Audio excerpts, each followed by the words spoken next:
Olá, eu sou a Rita Cachaço e este é o Reatravessar, um podcast sobre mudar de vida. Nesta nova temporada, quero levar-vos ainda mais longe neste tema da mudança. Vamos falar de mudanças de vida, de profissão, mudanças de alimentação, de hábitos e de formas de pensar. Todas as semanas, partilho contigo histórias de pessoas que escolheram reatravessar uma e outra vez, sempre em direção a uma vida melhor, mais verdadeira e mais alinhada com a sua essência. Convido-te a reatravessar connosco. Olá, sejam muito bem-vindas, muito bem-vindos a mais um episódio do nosso podcast Reatravessar. Hoje com mais uma história inspiradora, aqui com muitas mudanças e com temas que nos vão tocar certamente a todos. Antes de começarmos, vou-te pedir que subscrevas o canal em que estás a ouvir ou a ver o podcast, no caso de estares a ouvir pelo Spotify ou Apple, ou se estás a ver pelo YouTube. Subscreve o meu canal do YouTube para podermos fazer este podcast crescer e chegar a cada vez mais gente que precisa de reatravessar, como nós. Então vou já passar aqui a apresentar a minha convidada de hoje. Ela vem-nos falar assim de temas bem interessantes, bem profundos, que de algum modo todos nós nos vamos identificar numa parte ou outra. Ela é coach, vem do Porto. Marta Ferreira, olá! Olá, Rita! Bem-vinda, obrigada por teres aceito. Gosto sempre de ter aqui convidados de outros lugares que vêm, muito obrigada. Estrangeiros. Não, mas é muito bom, assim, agradeço. De nada, obrigada eu pelo convite. É sempre um prazer poder espalhar um bocado mais da palavra. Da palavra, não sim, é? Sim, exatamente, sim. E da tua história que é tão interessante. Olha, então há aqui muito para falar, vamos já começar. Vamos lá. Estávamos aqui agora em off a falar um bocadinho sobre o teu percurso que foi. Começaste como jornalista, não foi? Formaste-te em jornalismo? Exatamente, sim, estudei na Escola Superior de Jornalismo. Do Porto? Do Porto. Foi assim a única coisa que eu quis ir estudar. Eu fiquei... isso foi quando acabei o curso. Lembro perfeitamente do dia em que decidi quero ser jornalista, quero contar histórias, parecido com aquilo que faço hoje, mas de outra maneira, contar histórias de outra forma. Mas sim, estudei jornalismo, adorei o curso, tive a felicidade mesmo de estudar uma coisa que eu adorei. Nunca tinha gostado da escola, até à faculdade, curiosamente, mas depois na faculdade, lembro principalmente de semiótica da comunicação e uma série de disciplinas, e adorei trabalhar com a área da comunicação. Olha, muito fixe mesmo, mas depois, então não chegaste, foi a trabalhar muito tempo na área. Não, estagiei na RTP no 4º ano da faculdade, tive 3 ou 4 meses na RTP a estagiar, depois fui trabalhar para um jornal, entretanto odiei. Aí é que não gostavas nada, ou seja, aquilo que tu estudaste não correspondia à realidade. O que eu não gostava acima de tudo era do ambiente, era um ambiente muito competitivo, era um ambiente muito duro, tipo a velha guarda tinha muitas resistências à malta nova que ia chegando das faculdades, não havia muito hábito de haver cursos de jornalismo, eram muito recentes na altura. Exato. E então havia isso, era um meio acima de tudo muito competitivo, que as pessoas mais do que se ajudarem competiam e não gostava, pois tinha assim uma série de regras no jornal que eu não me aprecia muito cumprir. Imagino. Com aqueles chefes muito velha guarda, aquela coisa assim muito... Sim, estou mesmo a ver o que é, por acaso. Muito quadrada, e então depois decidi vir embora. Quer dizer, surgiu outra oportunidade e decidi vir para embora. Outra área totalmente diferente. Para outra área completamente diferente, que eu nem sequer sabia o que era. A troco de um jantar no chinês. A troco de um jantar no chinês, era a conversa que estávamos aqui a ter. Eu tinha um namorado meu na altura, que tinha uma pessoa na família que trabalhava numa multinacional que já existia aqui em Lisboa, que ia abrir os primeiros clubes de fitness no Norte, e ela tinha-me falado disso, e disse, que é isso? Vou agora para o fitness. Eu que tinha sido obesa até aos 21. Foi? Sim, vou agora para o fitness. Não era nada uma área que te agradasse. Não era nada uma área. A minha irmã, por acaso, era professora de educação física e instrutora de fitness, mas não era uma área com a qual eu estivesse ligada na altura. E eles estavam a fazer recrutamento, a empresa era bastante gira e com valores e características assim diferentes daquilo, era uma multinacional, portanto, mais aberta, e na altura eu não ia à entrevista, tinha a entrevista marcada mas não ia, e o meu namorado disse-me, olha, se tu fazes a entrevista, vai lá, não perdes nada, vai ver. Eu estava a fazer reportagens e estava muito cansada, tinha trabalhado muitas horas, e ele disse, olha, se fores eu levo-te àquele restaurante chinês que tu queres ir há muito tempo. E eu disse, exato. Compraram-me com comida, então bora. E foi espetacular. E entraste logo e adoraste? E entrei, a entrevista foi espetacular porque não foi nada sobre a função, eu só descobri o que é que eu ia fazer a meio da formação. em Lisboa. Ok. Quando eu descobri, vou ser comercial e eu vender alguma coisa. Não sabias bem o que Não sabia, porque não foi eu que enviei o meu currículo. Claro. A entrevista foi muito sobre atitude e valores de vida e conceito de vida e valores profissionais, muito mais do que sobre a função. Depois passamos a uma interativa com vários candidatos em que eu era a única que não tinha experiência em vendas. O diretor da Península Ibérica lá perguntou e eu tipo, a única que levantou o braço, tipo, vendas junto a personagem, era a única que não estava de fato. Tu nem sabias bem o que é que era. Eu não sabia o que é que eu ia, que eles estavam a recrutar para várias funções. Então eu não fazia a mínima ideia. Pois. Não sei. Mas isso também demonstra um espírito de abertura que tu deves ter, não é? De ir assim também às coisas de coração aberto. E ainda bem, eu costumo dizer que até hoje nunca me arrependi. Mesmo houve coisas que não correram bem, com esse espírito aberto, mas nunca me arrependi. E essa foi uma grande escola da minha vida. Estou muito contente de ter feito essa opção. Depois descobri, lá está, já tinha sido selecionada a meio da formação em Lisboa, estávamos numa reunião comercial e eu virei para o meu colega lá, o que a gente vai fazer? Vamos ser consultores comerciais. O quê? Eu vou fazer vendas? E correu super bem, fui uma mega vendedora, fui uma mega diretora comercial. Uau, que giro! Depois fui diretora de qualidade de serviço e ou seja, subdiretora de um dos clubes e depois cheguei a dirigir um dos clubes. E entretanto foi aí que apareceu também o desenvolvimento pessoal. Exato, e como é que surge o desenvolvimento pessoal na tua vida? Como é que surge essa área? Olha, o desenvolvimento pessoal da minha vida surge dentro dessa empresa, dentro dessa multinacional. Eles apostavam imenso em formação. Havia uma coach, que hoje em dia é muito conhecida, a Cris Carvalho, que foi trabalhar com essa empresa, com os diretores de departamento dessa empresa. Eu já era diretora de departamento e estava na linha de sucessão para dirigir uma das multinacionais. Exato. E então contratei-a para ser a minha coach individual, para me dar sessões de coaching individual e depois para trabalhar com a minha equipa, com a equipa que eu dirigia. E entretanto um colega meu, que hoje em dia também é muito conhecido, Pedro Vieira, da Life Train, nós trabalhávamos juntos, disse, Martinha, vamos ver o Tony Robbins e não sei o quê. E disse, bora. Eu sempre fui muito de, se pessoas em que eu confio me dizem, olha, isto é porreiro, bora experimentar, então fomos todos para Londres ver o Tony Robbins. E quando eu cheguei decidi vir-me embora. Há muita gente que é muito engraçado, porque isso aí eu já ouvi várias pessoas dizerem tipo, vão ver o Tony Robbins e a vida, tipo, há um câmbio ali qualquer na mente, não? Ele é muito... Sim, eu acho que o câmbio não foi tanto do... Eu fui ver o Tony Robbins em fevereiro de 2008? Exato, 2007, 2008, já nem me lembro muito bem.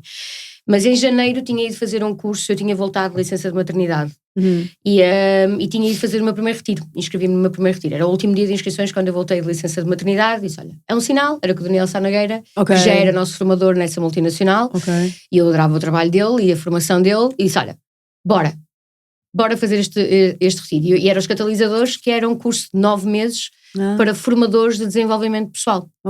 Em vários, tinha 3 fases de retiro e depois tinha várias coisas ao longo do mês. E eu nessa altura já tinha decidido que me vinha embora, que o meu mundo corporate, o meu ciclo corporate estava a terminar. Tinha uma bebé de 6 meses na altura, era mãe solteira. Fui muito com o objetivo de me tornar melhor pessoa e melhor mãe. Sim, lembro perfeitamente. Nós tínhamos de fazer um discurso assim que chegássemos ao retiro, e o meu discurso, tínhamos 1 minuto para fazer um discurso, porque é que estávamos lá, e o meu discurso foi, eu preciso me tornar melhor mãe, eu vou ser mãe solteira, fui sempre a gravidez toda, vou enfrentar isto da maternidade sozinha, portanto preciso de mais competências, de mais ferramentas, de olhar para a vida de uma outra forma. Exato. E o desenvolvimento pessoal surgiu assim, já tinha certificado em coaching dentro dessa multinacional que eu dirigia, portanto já a parte do coaching já estava ativa. Mas é muito interessante a tua motivação, não é? Eu não sabia dessa parte da tua história, tu teres escolhido essa via, não é? Esse caminho, por quereres ser uma melhor mãe, não é? E estares a antever, não é? Todo um processo que se calhar não é fácil, não é? Que a pessoa estar sozinha. Eu acho que foi mais fácil por causa disso, acho que foi mais fácil porque... ajudou-te de outras ferramentas que tu precisavas... Sim, pôs-me a cabeça no sítio e ajudou-me a fazer as pazes também com a situação de ter sido mãe solteira. Não foi uma escolha assim, tipo, então, de ser... Foi uma escolha, nós escolhemos ter um filho, mas na altura estávamos juntos há muito pouco tempo, há um mês, e a pessoa propôs-me ter um filho e eu senti, tenho que ser mãe. Nunca quis ser mãe, nunca tinha pensado nisso sequer, e nessa altura fez-me todo sentido, e eu sabia que aquilo ia correr mal. Aqueles mistérios da vida, não é? Mesmo. Aqueles mistérios da vida, que as coisas vêm mesmo. Tenho a certeza que a função daquela pessoa foi dar-me a melhor coisa que a vida me deu, que foi a minha filha. Exato, tão bonito. Sim. Olha, depois aproveitaste então, portanto fizeste esse curso, começaste a trabalhar no coaching ainda dentro da tua... E hoje ainda, foi um caminho sem retorno, não é? Foi. Eu gosto muito da coisa no desenvolvimento pessoal, eu tornei-me... Eu acho que para mim, eu sempre me vi como a girl next door, que por acaso é apaixonada por desenvolvimento pessoal e faz isso sua profissão. Mas para mim sempre começou por mim. Eu apaixonei-me mesmo pelo potencial humano, por aquilo que temos cá dentro, pela quantidade gigantesca de Certo. coisas boas e menos boas que temos aqui dentro para trabalhar. E para mim sempre foi, o coaching sempre foi a primeira ferramenta que eu descobri, mas foi a ferramenta que mais me apaixonou. E ainda hoje, 16, 17 anos depois... 17 anos depois, uau. Eu acho que sim, eu formei-me em coaching em 2007, ainda nem estava grávida. Aliás, descobri que estava grávida na minha primeira certificação em coaching. Portanto, a minha filha nasceu em 2007, portanto em 2006. Exato. Eu certifiquei-me em coaching em 2006 quando estava grávida.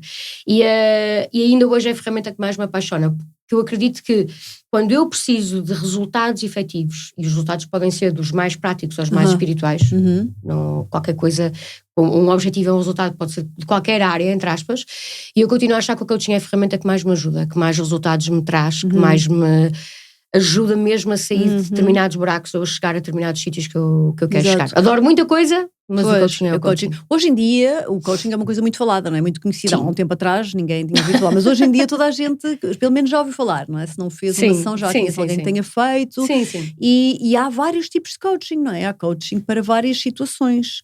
Sim, eu acho que há coaching para várias situações, porque também acho que interessa ao mercado que haja coaching para várias situações. Porque a metodologia do coaching é a mesma. Certo. As práticas, as ferramentas, as técnicas, a base do coaching é igual. Depois o que muda um bocadinho é o tema no qual estamos a trabalhar em termos de coaching. Pode ir mais de temas de vida pessoal, ou mais temas ligados à vida profissional, à parte da carreira, à parte mais de business, por assim dizer. A parte pessoal foi sempre a parte que mais me apaixonou. Sim, sem dúvida. Claro. Mas sim, hoje em dia há coaching de mil e uma formas, é? Claro. Mil e uma pessoas, e ainda bem. Claro, em determinado sentido, ainda bem. Sem e tu tens, portanto, pessoas que te chegam com as mais variadas questões, ou estás especializada numa área específica? Não, olha, nunca me quis especializar. Sim. Eu acho que acabei por me especializar sem querer, nunca foi um objetivo meu, mas acho que lá está. O meu trabalho verte muito de mim para fora. E por acaso acabei por me especializar um bocado mais em fatias ligadas ao eu, aquilo que nós chamamos de liderança pessoal, o trabalho connosco próprios, o amor próprio, a autoconfiança, que são áreas gigantes, não é tão simples como amor próprio e autoconfiança, há muita coisa que cabe aí dentro disso, mas nunca foi uma coisa que eu decidi, mas talvez porque foi um caminho muito meu. Eu estava a partilhar contigo também aqui em off, fui obesa até aos 21 anos, e eu odiava-me. Tinha uma péssima relação comigo, com o meu corpo e comigo. O corpo era só o sintoma, era só o sinal mais externo daquilo que ia cá dentro. Tinha mesmo uma péssima relação comigo. Uau, e hoje em dia és assim toda fit. Toda fit. Hoje em dia sim, sou apaixonada por fitness, por crossfit, mais propriamente. E então acho que foi um caminho que eu tive que fazer. E como foi um caminho que eu tive que fazer, eu costumo dizer que a seguir ao nascimento da minha filha, a maior prenda que a vida me deu foi a minha relação comigo. E a vida não me deu. Eu tive que a conquistar. Olha, um reatravessar. Tive que fazer esse reatravessar. E então fiquei tão grata que quero partilhar muito isso com as pessoas. Eu costumo dizer que as pessoas que não se amam são pessoas que não se conhecem. E que se cada um se conhecesse um bocadinho... Ou seja, a forma como tu conseguiste, no fundo, ultrapassar isso tudo, não é? Ultrapassar a tua forma física, indo a camadas mais profundas de ti. Sim, a camadas bem mais profundas. Era o que eu estava a dizer, a forma física é só o exterior, não é? Eu fui magra depois disso e continuava com uma péssima relação comigo, e muito crítica comigo e muito destrutiva comigo próprio. Portanto, isso demorou muitos anos. Claro, pois. Isso é muito interessante, não é? Porque o corpo é só mesmo ali um tópicozinho, não é? De tantos que estão aqui nas camadas e camadas. Sim, olha, e há dúvida. outro tópico que tu falas muito e escreves muito sobre isso. Sim. E que me interessava aqui muito explorar contigo, porque acho que também tem, lá está, um bocadinho a ver com a história da tua vida, que tu falas publicamente, e que é um tema que eu acho que cada vez mais se fala e se está a falar, que é esta questão das relações, porque me parece que tu também ajudas muita gente que está em relações difíceis, ou que está a sair de relações difíceis, mas também me parece que isso acontece, aliás, porque acontece com a maior parte de nós, não é? Nós normalmente ensinamos e passamos aquilo que nós nos curamos, ou que nós nos estamos a curar, não é? Sim. E portanto este tema do relacionamento, vamos dizer aqui, eu tenho aqui duas palavras, que é tóxico e abusivo, não é? É um tema, não é, para ti? É um tema mega tema. É um mega tema para ti e para muitos de nós, não é? Mas foi assim a tua semente para depois tu começares agora, hoje em dia, poder ajudar pessoas com essas questões. Sim, Eu já me tinha percebido, mas não queria olhar para isso, mas eu vinha já a ter algumas tendências tóxicas nas minhas relações, exceto na primeira. A primeira não, a primeira era tudo muito A do direitinho. jantar chinês. A do jantar chinês, exatamente. Os 7 anos do jantar chinês, era tudo muito direitinho, nunca discutimos. Obviamente, já na altura segui aos meus padrões, que é, não me dava pica, né? O que me dava pica era a toxicidade, por assim dizer. A partir daí foram níveis diferentes, foi cada vez ficando mais intenso, por assim dizer, as dinâmicas tóxicas e abusivas. Até ter culminado há 4, 5 anos atrás, numa relação narcísica, que foi muito, muito, muito complicado. Eu costumo dizer, foi mais complicado curar isso do que a morte do meu pai, do que fazer a luta da morte do meu pai. Foi mesmo um processo muito complicado, porque obrigou-me a ir às entranhas, obrigou-me a ir àquilo que eu não queria ver, que já estava lá, mas que eu não queria ver, e não vi, até que fui atirada contra uma parede e não tive outra hipótese, que se não fosse abrir os olhos. O que é uma relação narcísica? Porque é uma coisa mais técnica, não é? Mais estás assim... Sim, o narcisismo hoje em dia, graças a Deus, é um tema que já começa a ser muito mais falado e tem características importantes. Está na base da maior parte das relações tóxicas, portanto, a maior parte das dinâmicas tóxicas englobam dinâmicas narcísicas. Narcisismo tem graus, não é? O apogeu, por assim dizer, é o distúrbio de personalidade narcísica, mas há graus, como há graus de codependência, que é a energia contrária, não é? Então, que normalmente é a dinâmica que está mais junta. É tipo como se fosse o polo oposto da codependência? É, o desenvolvimento do eu na codependência é para fora, é para o outro, o desenvolvimento do eu no narcisismo é para o eu. Portanto, é o exagero do desenvolvimento no eu, enquanto na codependência é o exagero do foco no outro. Eu já me tinham dito, tens padrões de codependência. Tem nada. Não queria ver, e obviamente tinha, e eram responsáveis por me atrair para este tipo de dinâmicas. Porque normalmente o que tu estás a dizer é que um polo narcísico atrai numa relação um polo oposto. Claro, porquê? Porque o narcisista precisa de ser precisado, não é? Precisa de alguém que o sirva, e o codependente precisa de servir. Então é uma dinâmica perfeita em determinado sentido de feridas. Então, é a dinâmica normalmente onde anda um narcisista, anda um codependente, onde anda um codependente, anda. E como é que nós nos atraímos assim, não é? É incrível, como fios invisíveis, não é? Que vamos. Feridas, não é? Que nos vão chamar e nós vamos para aquela relação, não é? Que vai confirmar. Sim. Não é? Aquele padrão. É.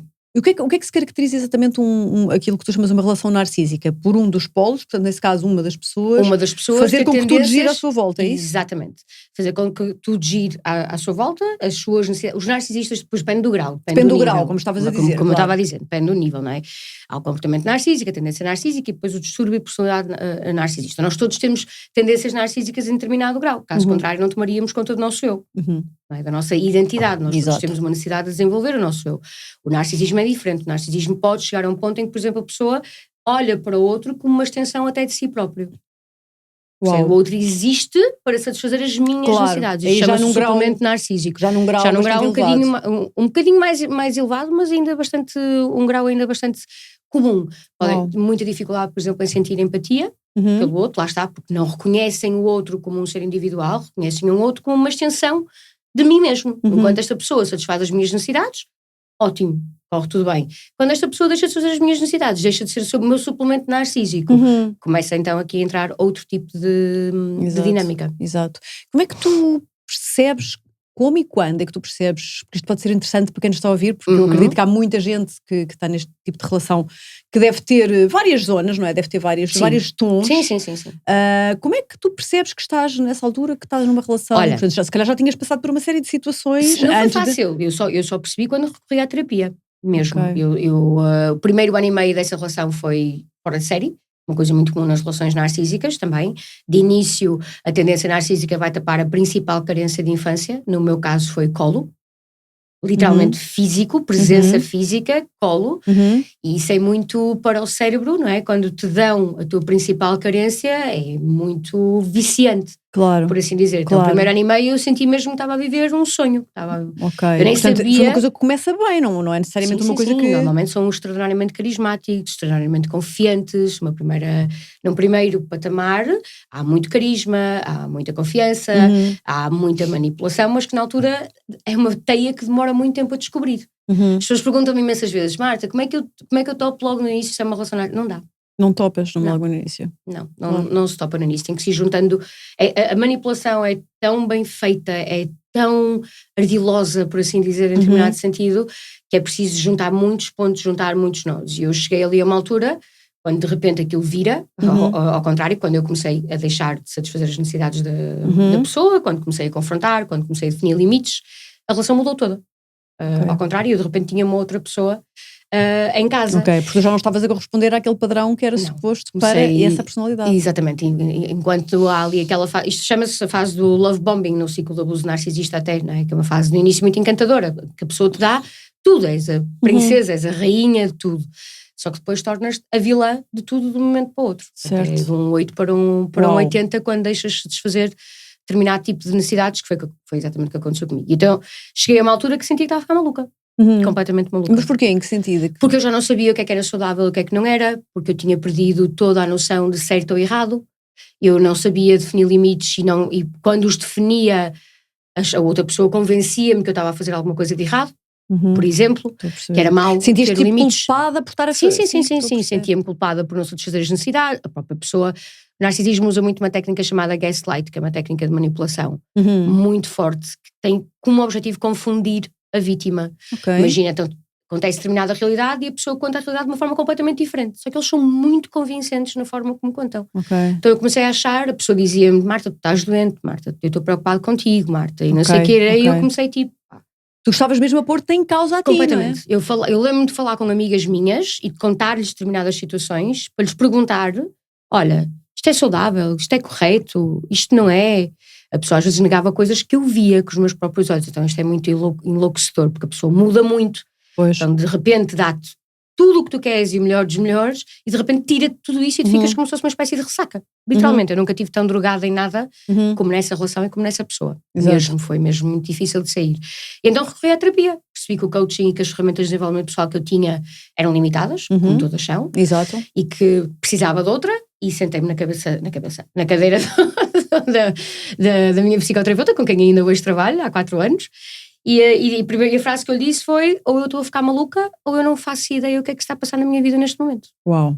Mas isso é muito importante, não é? Tu teres tido essa capacidade, porque eu acho que infelizmente há muitas pessoas que demoram muito tempo e podem chegar a limites bastante complicados, não é? Eu tenho clientes minhas que tentativas de suicídio, casamentos de 20 anos, 25 anos. Claro. São, é muito destrutivo. A identidade é completamente destrutiva. Suga-te tudo. Eu tive 3 anos e meio nisso e sugou-me tudo. Foi apanhar a vida, apanhar-me a mim e apanhar a minha vida toda aos pedacinhos e voltar a montar tudo. Estes últimos 4 anos têm sido anos de reconstrução interna e externa. Claro, é um processo, não é? E é muito interessante tu trazes isso, porque tu trabalhas numa área de desenvolvimento pessoal, ou seja, tu já tinhas ferramentas, e isto também é importante ser trazido, sabes? Nós que trabalhamos nestas áreas e que até às vezes as pessoas nos veem de uma forma um bocadinho irrealista, não é? E muitas vezes somos apanhados como qualquer ser humano, com as nossas falências, com os nossos padrões de comportamento, e somos apanhados na esquina. Sem dúvida. Então isto acontece a pessoas que já estão no caminho, a pessoas fortes, porque tu também és uma pessoa que me parece uma pessoa forte, não é? E tem-se um bocado essa ideia: estas pessoas fortes não acontece nada, e não é verdade, não é? Não. Todos nós somos postos à prova. As relações tóxicas, principalmente as narcísicas, são muito complexas. É muito, eu própria, eu costumo dizer que ao mesmo tempo isto foi melhor que me aconteceu, porque eu antes tinha uma empatia pelos meus clientes que era genuína e que era verdadeira, mas que ainda vinha muito da mente. E eu ter ido ao meu lodo, ter ido à minha lama, ter ido curar aquilo que realmente me dói e me doía muito na altura, foi super importante. Eu hoje tenho uma outra compaixão pelos processos das pessoas e pelo ritmo ao qual cada um de nós anda. E eu antes era muito aquela coisa do coaching, aquela coisa americana de só tens é que ter força de vontade, objetivos, exatamente, era um bocado, não era tanto, não era assim num extremo, mas achava que olhavas para as coisas e se quisesses mesmo resolvias. E hoje percebo que os processos são muito mais complexos do que isso. A mente humana é muito complexa, o que está aqui dentro. Exato. E diferente, não é? Diferente pessoa para pessoa, e é muito fácil apontar o dedo, ou também, provavelmente diria que nunca iria aceitar coisas que aceitei. Exato. Numa relação. Claro, nunca pensaste que fosse possível, aceitaste coisas que realmente deste por ti a fazer, não é? E quando estou lá, e quando saio, houve uma coisa que eu acho que fiz bem, que foi: eu não fiquei zangada comigo. Eu percebi, ganhei outra humildade e outra compaixão, que foi: és humana. E todas as pessoas são humanas, uns numas áreas que tu dominas, outros noutras áreas que tu não dominas. A área é que muda, não é? A área das nossas feridas e a área dos nossos desafios muda. Mas nós todos somos seres humanos, então isto não é uma coisa... Eu estive agora, infelizmente, em tribunal como testemunha de uma cliente minha, vítima de violência doméstica de uma relação narcísica, e eu lembro-me quando fui à polícia e quando fui ao tribunal prestar declarações de me dizerem isso, de me dizerem, pois, tipo, estas pessoas são fracas, não é? E aquilo foi uma coisa que me magoou, tipo, são fracas. Pelo contrário, às vezes estamos a falar das pessoas mais fortes, porque recuperam, porque se curam, porque se transformam a partir do momento difícil da vida delas. Portanto, isto não tem nada de fraco. Não tem nada a ver com, claro. Não tem nada de fraco. São estereótipos que se têm, não é? São muitos. Claro. E talvez eu também os tivesse. Eu precisava que o meu ego fosse partido daquela... Foi na altura certa. Sentes que sim, que sim. A gente depois quando olha em perspectiva para trás, não é? Às vezes é preciso uns anos depois, para podermos olhar para trás, não é? Naquela perspectiva, aquela prisma maior, não é? E ver... Estava a ficar muito sabichona. Mas muito também cheia de mim própria, muito sabichona de, já percebi como é que esta cena da vida se faz. É tão interessante. Não acaba, não é? O processo não acaba, não é? Eu acho que não acaba e espero que não acabe. É mesmo incrível. Mas olha, voltando aqui a este tema que é super importante, portanto, tu aconselho, obviamente, que eu imagino que tu darás às pessoas é que peçam ajuda quando precisam, não é? Sem dúvida. Sim. Que falem. Isso é uma coisa importante. Isso é uma coisa, por exemplo, que eu fiz sempre, porque há uma tendência grande no narcisismo de isolar a pessoa. Que a pessoa não fala. Isolar o que está, claro, isolar a vítima, não é? Eu ouvia muitas vezes, Marta, o que acontece entre nós fica entre nós. Eu ouvia muitas destas frases, mas eu estava tão perdida, de certo ou errado, que eu tinha que falar. Sim. Então isso é uma coisa que eu sempre fiz. Eu sempre fui falando com as minhas amigas. A partir de determinada altura, sempre fui falando com as minhas amigas para me ajudarem, tipo, olha... Eu não estou a perceber, isto é saudável, não é? Está certo, está errado. Sim, e elas conseguiam ver o que te estava a acontecer? Não, conseguiam ver num sentido mais normal. Mas não a intensidade toda, e eu acho que ainda hoje não sei se conseguem mesmo. Pois. Mas também não sei se é possível para alguém que não viveu uma relação narcísica perceber, claro. Porque é mesmo, o nível de manipulação é muito bem feito. A teia é muito bem montada, é muito bem construída, e ao mesmo tempo hoje que trabalho com pessoas vítimas do mesmo tipo de situação, noto isso várias vezes, que para elas é super importante eu ter vivido isso. Porque elas dizem isso muitas vezes, que é, eu falo com as pessoas não entendem. Dou-te um exemplo. Esta pessoa ainda, por exemplo, o ano passado, no verão, faz várias vezes uma coisa que é ficar nos bares da minha praia. Mora à beira da praia, e a pessoa tem tendência a estar, nem sequer gosta de praia, mas passou o verão todo a aparecer-me todos os dias à porta da minha casa. A mesma pessoa. Portanto, 3 anos depois de estar separada. E eu num almoço de família estava a comentar isto. E uma das pessoas da minha família disse, Marta, a praia é de todos.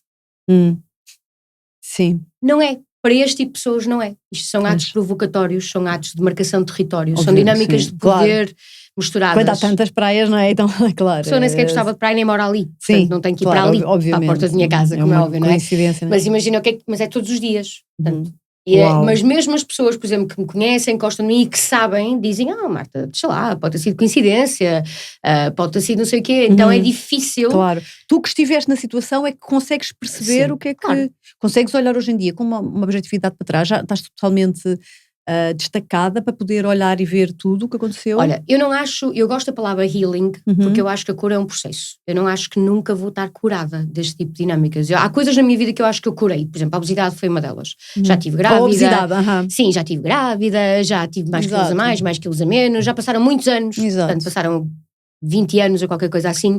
Portanto, acho que está curado. Esta não.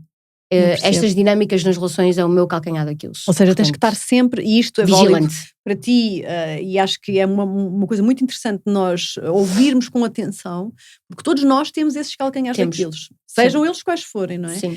E o primeiro passo é nós sabermos quais são e tentarmos perceber, não é? E depois estarmos sempre atentos, não é? Porque, e sermos extraordinariamente humildes. E humildes, exatamente. Sim, em relação à cura. Eu nunca digo isso, quando alguém me pergunta, então, mas estás curada? Não. Estou-me a curar. Estou-me a curar e vou estar sempre. Esta área, em particular, para mim, é o meu calcanhar daqueles. Claro, muito Todas as minhas áreas é o meu calcanhar daqueles. Portanto, o pior que eu posso fazer é ficar arrogante. Por isso é que eu gosto da palavra healing, que é um processo. Houve outras coisas que eu curei, há outras áreas que eu domino melhor, há outras áreas que não. Isso faz parte da beleza também de sermos seres humanos. Claro. Mas é muito interessante porque... em astrologia que há muito esse símbolo do Kira, não sei se estás que é o curador que foi ferido, não é? Sim. E é muito interessante porque tu és um exemplo perfeito disso, não é? Tu foste, não é? A tua ferida é clara para ti, tu foste cair na tua ferida, tu foste magoada por ela e agora podes, com legitimidade, como estavas a dizer, com os teus clientes e com os teus clientes, poderes com conhecimento de causa falar, não Sim. é? Não é uma coisa de livros, de estudo, tu viveste, tu sabes, tu tens É, a a minha simpatia. terapeuta diz muitas vezes, a Marta tirou o curso universitário Tirou de o mestrado. narcisismo. Tirou o mestrado, Exatamente. exato. Exatamente. E sim, e depois apaixonei-me pela área. Curiosamente, ainda eu estava nessa relação. Eu fui dar uma palestra a um Congresso Nacional de Coaching e no meu painel estava uma psicoterapeuta especializada em narcisismo. Ui, que Ana coincidência. qualquer coisa. Aham. E ela falou antes de mim, e eu na altura depois fui ter com ela no final, disse, pá, gostei imenso do tema e não sei o quê, porque ela estava muito a falar de que é importante para os coaches perceberem isto.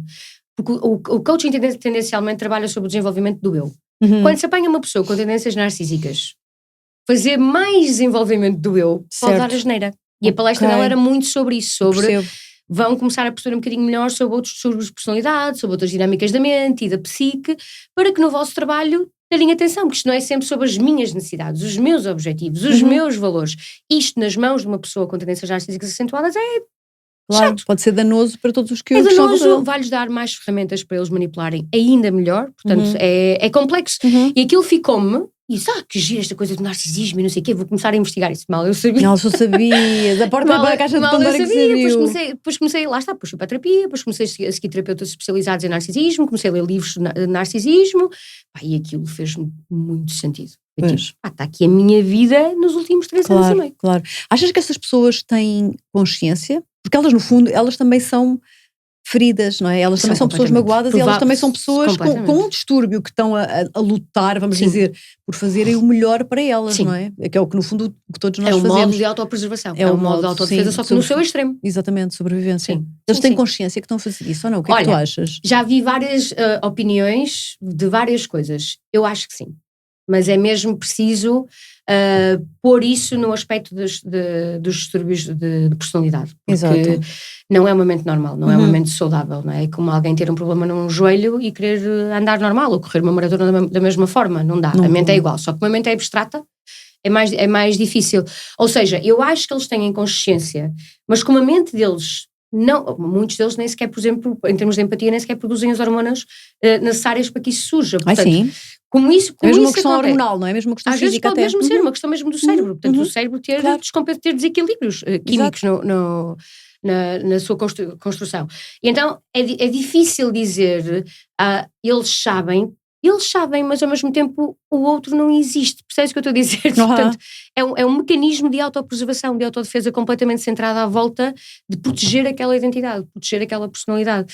Então é complexo de falar. Eu acho que sabem, mas não é tão fácil dizer, sabem e fazem de propósito. Não é simplista. Claro não é que nesse não, sentido. claro que não. E a mente humana é um mistério, é não isso, é? É isso. E as feridas que levam uma pessoa a ter esse género de comportamento também serão Atenção são que a gigantes, pessoa claro. com quem eu estive tem das piores infâncias que eu alguma vez vi alguém ter, como é óbvio. Claro. Agora, infelizmente, alguém ser sido abusado não lhe dá o direito de ser um abusador. E isto é preciso também, as pessoas empáticas, que é o meu caso, é preciso também saberem distinguir isto. Eu durante muito tempo tive muita pena desta pessoa e da infância que ela tinha tido, e isso também fez com que eu tentasse ser sempre empática e ser sempre compreensiva e ser sempre flexível, e isso prejudicou-me. Nunca tinha percebido que o excesso de empatia era uma... excesso de empatia era uma coisa, devia ser uma coisa grave, e é como o excesso de tudo. Como o excesso de tudo, exato. E portanto, dentro deste género de relação tóxica existem várias, não é? Não é só esta questão dos narcisistas, não é? Existem vários tipos de existem os manipuladores, os vítimas, não é? Então existem várias dinâmicas tóxicas de uma relação. O narcisismo é uma coisa mais particular, com mais características. Há muita gente em relações abusivas? Olha, a última vez que há uma psicoterapeuta que eu sigo muito, que é especializada em narcisismo, ela diz que sim, cada vez mais, principalmente nas mulheres. O narcisismo nos últimos anos tem vindo a subir, e mesmo em termos de estatísticas de diagnóstico, e está em 70% das dinâmicas tóxicas relacionais que existem. Agora, que há muitas pessoas em dinâmicas tóxicas, pior, há muita gente que está e não sabe. Há muita gente que tem dinâmicas tóxicas, não necessariamente narcisistas, nas suas relações, e não sabe. Eu acho que um dos grandes desafios que vivemos hoje em dia é que estamos a começar a tornar o tóxico normal. O abusivo normal. E isto é uma coisa que me preocupa bastante, principalmente nas gerações mais novas. Eu trabalho com adolescentes também e há dinâmicas... Era a minha segundo tema, tinha aqui 2 temas importantes para falar contigo, se calhar podemos pegar já, que era este aqui da adolescência, de facto, porque eu vi que tu trabalhas muito com este público. Sim, gosto. Gostas muito. Sou eu a curar a minha adolescente ferida. Sim. Porque não é fácil, não é? Não.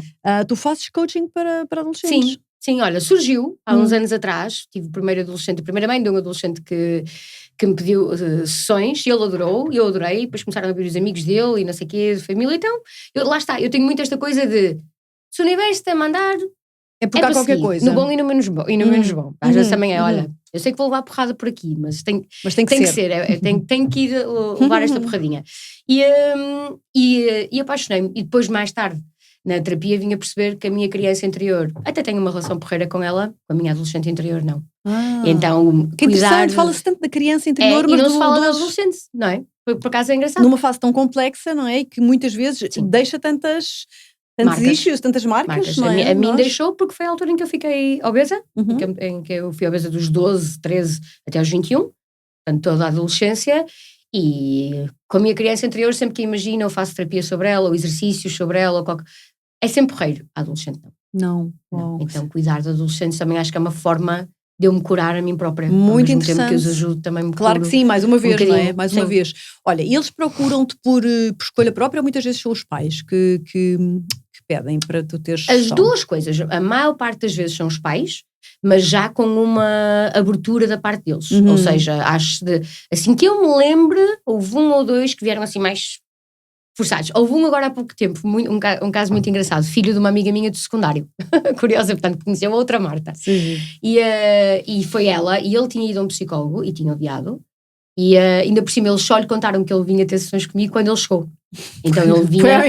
Foi ao engano, então ele vinha assim. Mas ela já me tinha à partida pedido desculpa se ele fosse mal educado, Marta, porque ele foi com os psicólogos, não sei o quê, eu peço imensa desculpa, olha que ele é muito duro, e eu disse, olha, a única coisa que tens que fazer é trazê-lo até à minha beira. Depois o resto é trabalho meu.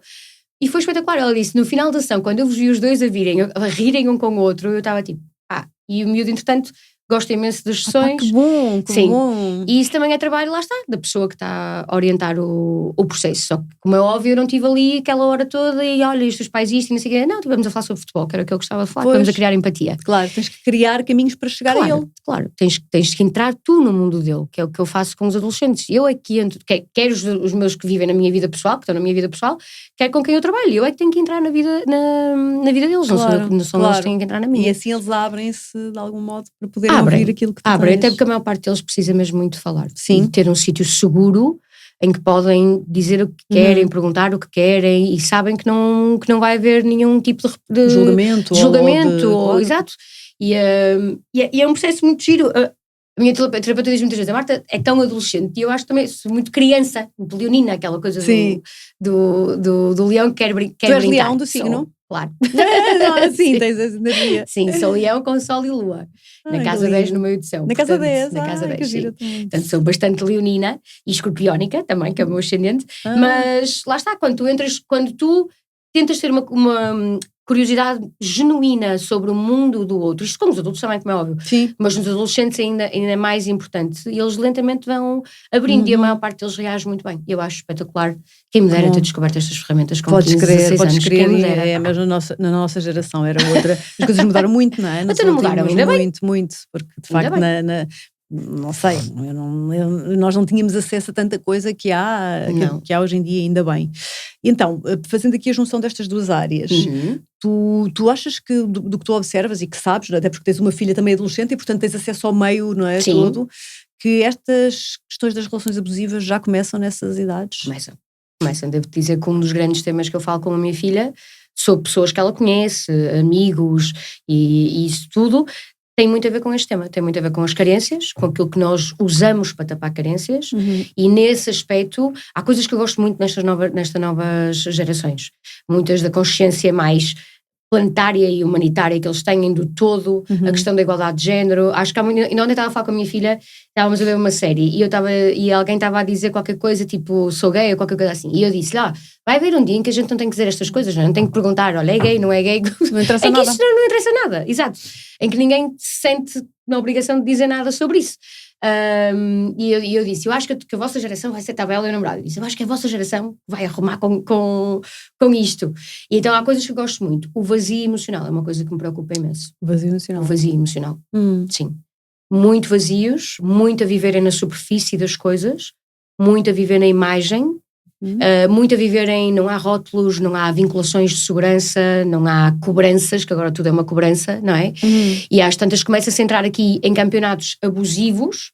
Mas tu dizes em relação uns com os outros, em relação uns com os outros. Eu já tive não há cobranças no sentido em que não há rótulos, portanto, eu posso fazer o que eu quiser contigo. E tu não mais descomprometida nesse sentido. Exatamente, e tu não podes exigir nada porque tu não és minha namorada ou meu namorado. Eu lembro sempre de uma menina com quem eu trabalhei que estava-me a contar uma situação e eu disse: como é que tu te sentiste? Ela disse: eu senti-me abusada. E eu disse: e disseste? E ela disse: Marta, eu não posso dizer nada. Isso não podes dizer nada porquê? E ela: porque eu não sou namorada dele. Eu disse: tu és um ser humano. Tu não precisas de um rótulo para definir um limite com alguém. O único rótulo que tu precisas é: eu sou um ser humano. Portanto, eu mereço respeito. Isto não tem nada a ver com ser tua namorada, ou tua ficante, ou tua, sei lá, amizade colorida, ou seja lá o que for. Tem a ver com: eu sou uma pessoa. E isto está muito desvirtuado. Há aqui alguns valores que estão muito desvirtuados neste tipo de situações. Nestas gerações. Isto é muito comum.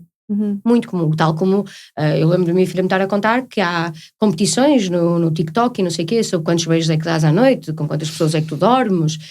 E isto é uma coisa preocupante, porque isto é, para mim, sinal qual é que é a carência que está lá dentro. Não é? O que é que eu estou a usar para lidar com as minhas carências. Isto é uma conversa que nós temos muitas vezes as duas, porque ela fica triste por ver alguns amigos a taparem buracos com um determinado tipo de comportamentos. Claro, e ela tem a sorte de ter uma mãe que fala muito com ela sobre estes assuntos e, portanto, ela tem acesso, não é? A, se calhar, o que não acontece com a maior parte das pessoas. Sim, não têm, depois não têm em casa. Eu acho que há um gap grande entre a minha geração e os nossos filhos. Acho que há aqui um gap, os filhos que são adolescentes agora, grande, que é, a minha geração é uma geração muito de trabalho, não é? Os overachievers, de se dedicarem às coisas, de trabalharem, de conquistarem carreira, de conquistarem coisas, conquistarem a próxima montanha, o próximo número 1. Isso é tudo ótimo, espetacular para quem faz sentido a vida assim, mas depois deixa um vazio grande, não é? A comunicação perdeu-se, a presença perdeu-se.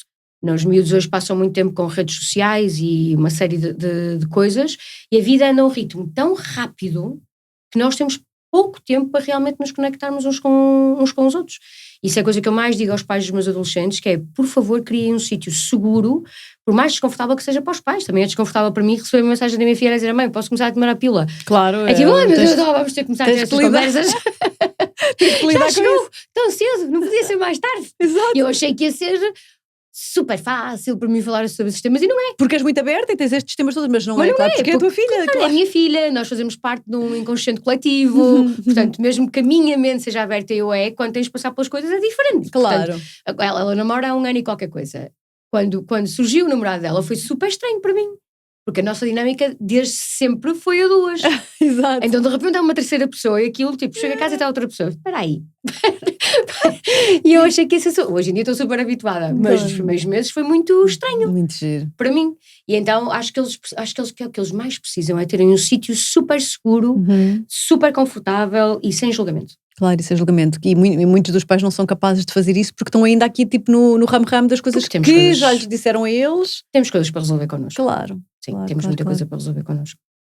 E lá está. Acho que quantos mais os pais fizerem o seu próprio trabalho, mais fácil vai ser lidar com este tipo de coisas. Pelo menos não os projetando neles. É o que acontece, não é? Quando fico desconfortável ou me irrita, meu Deus, agora tenho que levar uma consulta de planeamento familiar e não sei o quê, ninguém falou comigo sobre isso, agora o que é que eu vou falar e não sei o quê. Mas quanto mais resolvidos estamos, mais fácil claro, e sempre também tentar fazer melhor do que não é, fizeram. Olha, uma outra questão que tenho para te colocar: tu tens mais clientes mulheres, também tens homens, ou é só mulheres, ou como é que funciona? Tenho muito mais clientes mulheres. Sim. Mas começo, por acaso não sei muito bem porquê, nos últimos 6 meses, 1 ano, comecei a ter muito mais homens também. Mas acho que é um bocado geral no desenvolvimento pessoal estar muito mais com mulheres do que homens. Sim, em todas as áreas. Em todas as áreas. Claro. E este tema das relações abusivas é mais para mulheres? É igual? O que é que tu sentes? Não. As mulheres são mais vítimas. Que é a minha experiência. Já tive 1 ou 2 homens também, mesmo com os mesmos padrões de codependência e os mesmos padrões que atraem este tipo de dinâmicas, mas claramente é um universo mais feminino. Também. Não sei se é porque é uma realidade, ou porque os homens falam um pouco sobre isso. Exato, pois nunca sabemos. Temos esta grande ferida no sagrado masculino, que a maior parte das mulheres ainda fala com um grupo de amigas, tem mais facilidade em expor-se, em abrir. Os homens têm esse grande peso, essa grande ferida, que é: tudo para dentro. Exato. Fala-se muito do sagrado feminino e eu acho que o mundo dos homens está muito complexo. E precisava também muito de... Porque estas feridas, não é? As feridas que são comuns a todas nós. Sim. E que já se começam a trabalhar mais, já se falam mais, e há mais círculos de mulheres, e há mais grupos de mulheres, mas realmente com os homens é muito preciso, não é? Porque está tudo ligado. É muito... Sim, somos todos as feridas humanos, estão ligadas umas com as outras. Então, sem dúvida, eu acho que já se começa a ver círculos para homens e trabalhos com homens. Eu gostava de ver mais isso, porque de facto acho que os homens carregam um peso nas costas muito grande. Oxalá isto comece tudo assim, eu acho que sim. A velocidade que se andou nos últimos anos também acho que sim. Pois é verdade. Olha, tantos temas, isto é fantástico, Marta, tu mesmo gostei muito aqui de falar contigo, já estamos aqui a chegar ao nosso final, mas olha, há aqui sempre uma tradição do podcast que eu gosto de dar um bocadinho aqui a parte da palavra aos convidados, que é com este tema do reatravessar, não é? Das mudanças de vida que surgem, algumas delas porque nós escolhemos, algumas não porque escolhemos, não é? Algumas porque a vida nos impõe, então, tantos casos. Mas sabes, pessoas que estejam assim em fases de mudança ou que queiram fazer as suas mudanças, que precisem de algum apoio, enfim, o que tu quiseres de falar, baseado aí na tua história. Mas tipo dicas? Para para pessoas que queiram fazer algum tipo de mudança, exatamente, é isso? Dicas, conselhos, sugestões, aquilo que tu sintas que pode ser útil para quem está numa fase de mudança e que quer sair de alguma situação, pode ser profissional, pode ser pessoal, pode ser... quer mudar para algo diferente. Sim. E tu sabes que se trabalhas em coaching, sabes que muitas vezes isto é uma coisa que é pesado. É difícil, não é? Claro, se fosse fácil toda a gente fazia. Não é? Se as mudanças fossem fáceis, toda a gente fazia sempre toda a gente quer. Olha, a primeira coisa que eu sugeriria era mesmo a questão de pedir ajuda. Os processos de mudança, principalmente aqueles profundos e duros, são muito difíceis de fazer sozinhos. Eu também não o fiz, portanto eu própria faço psicoterapia há 4 anos e não tenho uma coach porque já tenho eu, mas tenho uma terapeuta quântica, tenho outras pessoas que me ajudam a mim a fazer o meu caminho. E eu acho, é como aquelas pessoas, é como se partisses uma perna e dissesses, eu vou curar aqui a minha perna sozinha, mas tu sabes como é que as pernas funcionam e os tendões e os músculos que dizem nas pernas e os líquidos e não sei o quê. Então eu acho que as pessoas têm mesmo, eu percebo que seja um investimento, mas eu acho que é mesmo uma coisa importante a pessoa ter um acompanhamento. Seja do coaching ou de outra prática qualquer, mas um acompanhamento individual, se eu quero, é mais fácil, lá está, ter essa rede de apoio que me ajuda a perceber que eu não estou sozinha a fazer esse processo e que facilita no fundo o processo. Facilita imenso, não é mágico, nada na vida é mágico, o desenvolvimento pessoal para mim não é para teres uma vida perfeita ou maravilhosa, não, é para quando surgem as coisas menos boas, teres mais competências e mais capacidade de as navegares de uma forma, as reatravessares de uma forma melhor. A outra coisa, sem dúvida, pensar numa coisa pequenina, um primeiro passinho pequenino. Eu acho que muitas das vezes as mudanças têm um peso grande, não é? Tipo, quando olhamos, tipo, quero mudar de trabalho, ou quero sair desta relação, ou seja lá o que for, quero perder peso, seja lá o que for. É pesado, não é? Claro. Tipo, quase inatingível a coisa. E é pesado, é assim, eu sei que vai dar trabalho, eu sei que vai dar. Então acho que ajuda a pensar num pequenino passinho. A primeira mudançazinha pequenina que podíamos fazer. Se calhar não, não estou preparada para largar a relação já. Ótimo, não largues. Qual é que é o primeiro passinho pequenininho que estaríamos preparados para fazer? Claro. Então criar uma sucessãozinha assim de passinhos muito pequeninos mesmo. Claro, passito a passito. É, porque é daí que vem a autoconfiança e é daí que vem a motivação para depois fazer as mudanças maiores. Isso é válido também para situações profissionais, por exemplo? Claro, para tudo. Porque se eu começo a tentar dar um passo que é demasiado grande para mim e falho, ou não corre bem, a minha psique não vai ficar mais confiante com isso, vai ficar menos. Certo? Vai gerar frustração, não é? Claro, exatamente. Portanto, criar autoconfiança, criar motivação, e a autoconfiança cria-se acertando, cria-se definindo passinhos pequeninos, esta é a parte importante, e acertando e pondo a psique a acertar. Esta seria, sem dúvida, outro dos passos que eu daria. O outro passo que eu daria, num sentido mais espiritual, é faz. Lança, faz. Claro, confia. Começa, claro. Há uma palavra que eu gosto muito e que me ajudou muito na minha relação abusiva, que foi surrender. Tipo, render. E eu acho que é uma palavra muito bonita. E acho que há uma parte da rendição ou da aceitação, quando uma pessoa se... E eu não fui lá de propósito, eu fui lá porque não tinha mais nada para onde ir. Eu já não sei o que havia de fazer, portanto fui lá tipo, obrigada. Mas lembro-me que acho que uma lá está, das poucas coisas que eu fiz bem, foi render-me. Foi tipo, render-me às pessoas que na altura sabiam mais do que eu e estavam mais curadas do que eu, às pessoas que me estavam a ajudar a curar, mesmo quando o que elas me diziam não fazia sentido. Foi tipo, olha, eu já tentei a minha maneira, não deu, eu rendo-me à vossa. Exato. E render-me ao universo de que haveria um propósito para tudo aquilo, mesmo que eu na altura não tivesse a perceber o porquê. Pois, essa rendição dá uma certa pacificação e às vezes daí vem... mas é duro, pelo menos para mim. Claro, Mas para claro mim que é claro que difícil de chegar lá. Não sou Claro. uma pessoa que se renda com muita facilidade. claro. Ainda tenho muita tendência para lutar contra. Sim, sim. E aprendi a render-me mais. Uau, olha, já vão aqui três belíssimos conselhos, Marta, muito obrigada. De nada. Olha, então conta-me lá, tu fazes sessões individuais e dás Sim. também cursos de coaching. Sim, dou certificações em coaching já há 11 aninhos. Para quem quer ser coach, é isso? Para quem quer ser coach e para quem quer descobrir e ter as ferramentas do coaching e trabalhar, por exemplo, em contextos profissionais que já tem e quer manter, mas quer usar ferramentas de coaching, ou por exemplo quer ser coach de si próprio. Nem toda a gente que vai à certificação em coaching quer ser coach no sentido profissional. Algumas Para pessoas fazer consigo um trabalho de coach. Exato, para fazerem consigo, para fazerem com os seus filhos, por exemplo, para fazerem com as suas equipas de trabalho, portanto vão por motivos diferentes. E também para pessoas que não Dás são no coaches Porto, em profissionais. Lisboa? Dou no Porto e em Lisboa. E hoje em dia o online também facilita muito tudo isso, ou fazes presencial? Ou é E esse curso é presencial. Esse curso é presencial. Sim, tenho saudades de estar com a malta, É verdade. com a malta em sala, e há uma energia, o online obviamente é ótimo e facilita muita coisa, mas há uma energia diferente do trabalho online. Claro que sim. E consultas one-to-one fazes com qualquer pessoa também? Com qualquer pessoa, muito online, já trabalhava muito online antes da pandemia em termos de consultas individuais, e tenho um curso de auto-coaching também online, e assim todo online, no WeCoach, de 9 aulas para pôr a malta a trabalhar. É tudo muito bonito, mas para mim o desenvolvimento pessoal é algo que se faz, não é algo na prática. Só que se...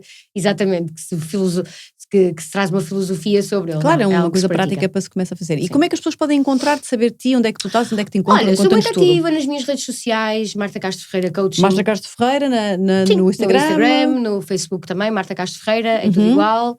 Por aí, o meu site também é Marta Castro Ferreira. É o teu nome também? Também é, portanto é tudo Marta Castro Ferreira. Ok, nós marcamos-te aqui no podcast, é fácil, não é? Nós marcamos-te depois para quem quiser trabalhar contigo, poder encontrar-te, Marta. Combinado. Olha, obrigada. muito obrigada pela tua conversa, pela tua sinceridade com que falas das coisas, genuinidade, isso é super importante, trazeres estes temas assim, até de uma forma tão simples, não é? Trazeres tanta simplicidade a coisas que às vezes têm peso e são tabus e tantos de nós sabem exatamente do que é que se está a falar. Olha, é engraçado teres pegar nisso porque são dois grandes valores para mim, ser genuína e ser simples. E se for complicado a malta não faz. Portanto, é verdade. Não, e trazer realmente essa simplicidade a temas que são por si só pesados. Acho que eu tenho muito a cena do fun, eu acho o desenvolvimento pessoal muito pesado. Muito duro, muito pesado, muito profundo, não sei o quê, divirtam-se. Dá para fazer. Dá, fun, a vida que seja uma festa com profundidade, Exato, mas uma festa. Tão bom. Se não for para me divertir, não me convidem para o desenvolvimento pessoal. Às vezes dói, faz parte, mas não pode ser sempre assim. Claro que sim, Marta. Olha, obrigada por teres trazido de nada. isso. Rita, obrigada e por teres dizer que essa pronúncia do norte é tão bonita. Nota-se que quando eu estou em Lisboa dizem que eu falo com... Quando eu estou no Porto dizem que eu falo com o sotaque de Lisboa. Quando estou em Lisboa dizem que eu falo com o sotaque do Porto. Qualquer coisinha, não. De vez em quando, não. Mas os olha, Vs pelos Vs. Mas é muito bom, é muito bom. Também, mais uma vez, essa genuinidade também parece que traz, que não sei, que o sotaque do Norte traz assim uma coisa mais genuína, não sei, mais aberta. Talvez. Eu por acaso acho que a malta do Norte talvez seja mais aberta nesse sentido, mais terra a terra. Sim, não é? Talvez, muito bom. Talvez. Olha, minha querida, de muito nada, obrigada. Eu, Rita, foi mesmo um prazer. Parabéns pelo projeto. Obrigada, querida. Está bem? Obrigada a todos por terem estado aqui mais uma vez. Espero que estes episódios cheguem assim a muita gente, porque têm temas aqui bem importantes para todos nós. Para a semana cá estamos com mais uma história de inspiração, mais um reatravessar. Até lá!